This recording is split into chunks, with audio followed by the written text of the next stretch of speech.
Good evening, everybody. Welcome back to another new perspective, and quite a new perspective it is. It has been a few months, and I appreciate everybody that maybe has stuck around. I am going to come back and really try to bring this thing back, bring in some new people, try some virtual podcasting.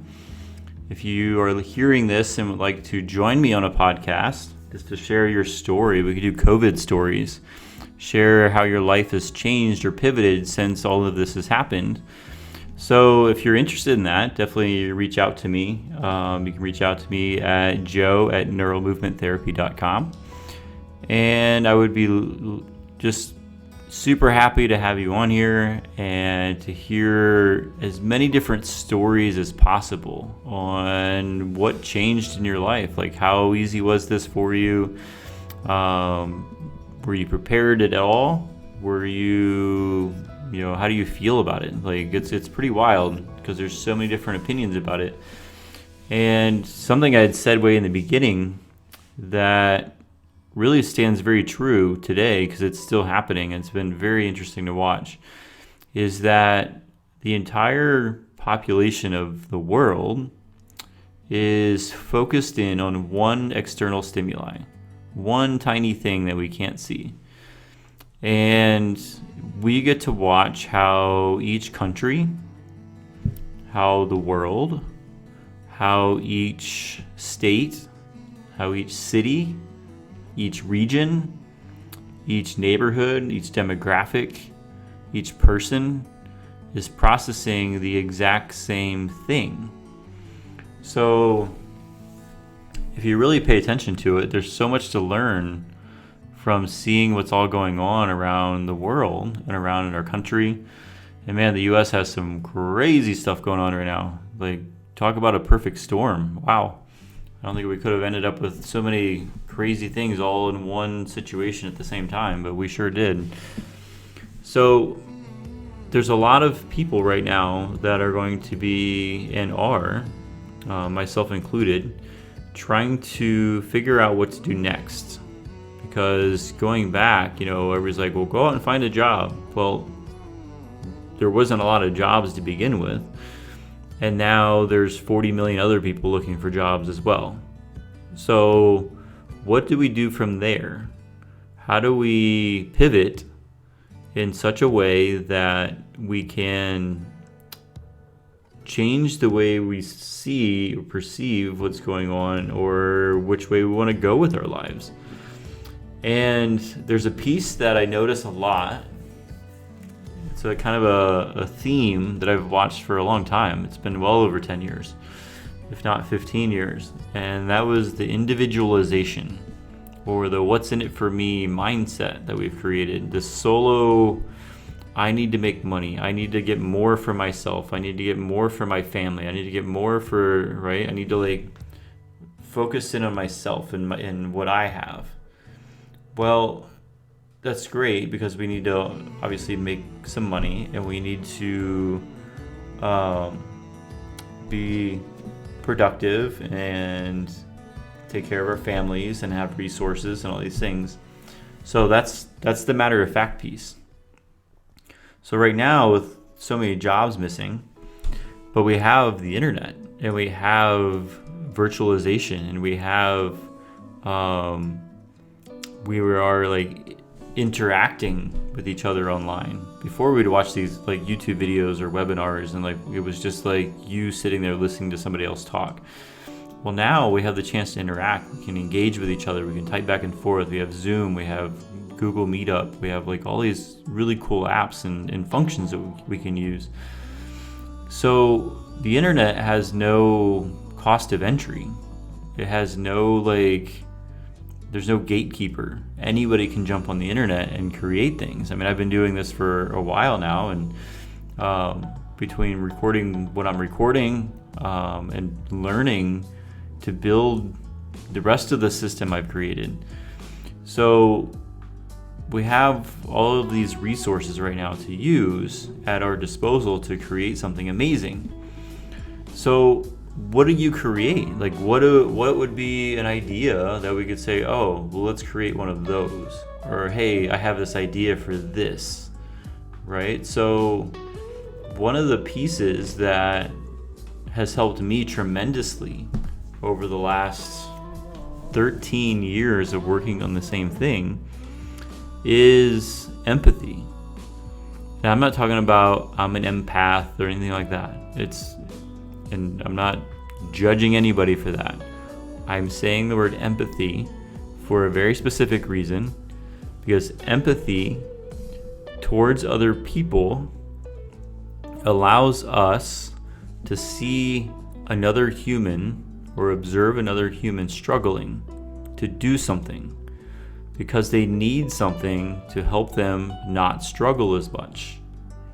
So, as normal people or humans that are empathetic towards other humans, kind of like the injured mouse is being helped by the healthy mice, we are in the same situation, that if we see a group of people that are struggling, we should want to help them make their life easier or better.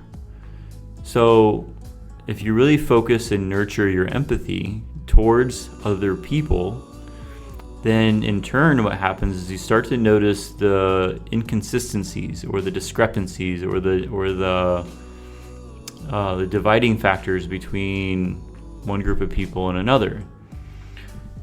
And what that does is that helps us see ways that we can help them make their life better. So you have to decide how many people you want to help. So if you want to help a very specific amount of people, say one specific demographic, well, then your market is very small. But if you want to help a very large demographic, such as like healthcare or humanity or anything like that, then your market is really large. So based on how many people you plan on helping or how big your market is, then the product you build would have to show value to the people that you're trying to help. So you're trying to create a product, a system, an application of any sort that's focused on helping a very specific amount of people. So the longer it takes could be based on how many people you're trying to help. How big of a thing are you trying to build? How many people are you trying to better their lives? I heard this said this one time. It said, everybody wants to be a billionaire, and maybe not everybody, but if you want to be a billionaire, what did you build or create to help a billion people? What did you create that added value to a billion people's lives? That's what you're focusing on. So if you're looking for 1 million people to change their lives, or you're looking for a few thousand or 100,000, then you focus on that as your market. But the biggest piece that we're missing right now, and it's very obvious, unfortunately, in our world, in our country, is empathy. Is being empathetic towards other people and how other people are feeling and what they're going through, and then being able to create something to help make that situation better. So with the internet not having any cost for entry, no gatekeepers or anything like that, and you can create anything you want on there, you could build a website, you could start a brand, you could make an Instagram account about Rainbow Bright and talk about Rainbow Bright and gather a bunch of followers and create merchandise around Rainbow Bright again and make it a fan favorite. There's all kinds of things you can do. You can build products, you can paint, you can create art. You're just trying to build into the future. You're trying to build and add to the beauty and the functionality and the productivity and the world for other people. So really focus in on the empathy piece and really focus in on feeling it for yourself. Just sit back, go to a coffee shop and sit outside at the table outside or have brunch somewhere and watch people. Watch other people. Not judge other people, but observe other people. Observe people that maybe aren't fully capable. Maybe they have a handicap, maybe, or a limited ability. And watch how they have to function through their life. And see, as you start watching more and more people, you realize that everybody has struggles, everybody has challenges, everybody has these things that are like hard. They're really challenging to figure out. And we said this on a podcast in the before times, called BC or whatever, that we really don't know what's going on behind someone else's door. So we can only judge somebody or not judge, perceive what's happening with somebody based on what you notice from the outside. We don't know what's really going on in their life. Very seldom do we know what's going on in someone else's life. They might be having the worst day of their life and they walk by you with a smile on their face, and you would have no idea that they're having the worst day of their life. So just pay a little bit more attention. Watch people, observe people. Don't judge people, but just observe what they're doing and observe challenging situations that they're in, and see if you can figure out a way to help them. See if you can figure out if the creative juice is running, because you're going to go, wow, like I didn't realize being that way would have been that hard for that person. I teach it a lot in what I do here by doing what they call constraint-induced movement therapy, where what I do is basically have you on the floor or have someone on the floor, and we'll set up, I use blocks, colored blocks, but you can use objects, random objects around your house, and put 5-6 of them around you, and I'll give you a body part to use. We'll say we'll use your right elbow to touch all 5 targets that you have placed out around you. And then as we go, I'll slowly take things away from you. So now you're going to touch all 5 objects with your right elbow, but your feet can't touch the floor. So you have this like challenge of now for one point in your life, you're missing this body part. You're missing this ability to get from point A to point B very easily. So it's something really to process, that we have to be able to think about other people. We have to be able to help other people. But realizing that, when you're playing my games, that you are missing something. You are like, for a brief moment in time, for 30 seconds or a minute, you might not have your leg or both of your legs. But in 30 seconds later, you're right back going, okay, well, that was cool, that was fun, let's go out and do something else. But by nurturing that empathy, it helps me see when you're struggling on the floor to try to complete these things, better ways for me to help you. And that helps me help you, and then that helps you see the world a little bit differently in a more creative way, because you're going, wow, I never thought of it. I never saw things from that perspective before. Thanks for letting me know that. That helped me a lot. So these are just ways that empathy plays a part into our creative world, into our everyday world.